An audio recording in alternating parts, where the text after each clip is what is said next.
On va parler à présent d'une chapelle à la reconversion réussie. À Dole, un couple d'artisans a transformé ce lieu sacré en atelier. Désacralisé, le bâtiment qui a connu plusieurs vies est devenu une ferronnerie d'art il y a 8 ans. Quentin Carudel et Hugues Perret.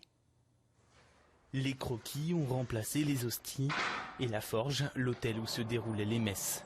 C'est dans cette chapelle qu'Anthony Mercier, ferronnier d'art, a ouvert depuis 8 ans son atelier après avoir vu l'édifice religieux à vendre sur Internet.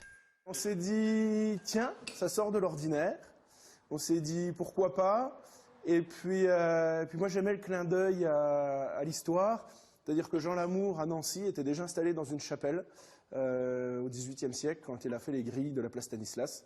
Donc ce petit clin d'œil me plaisait aussi.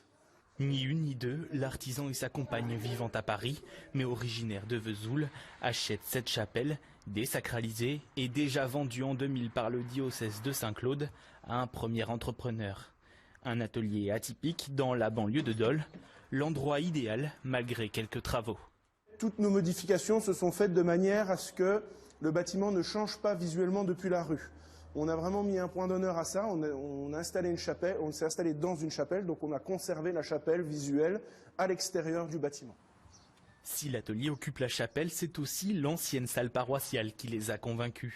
À l'intérieur, Marie a installé son atelier de restauration de tableaux.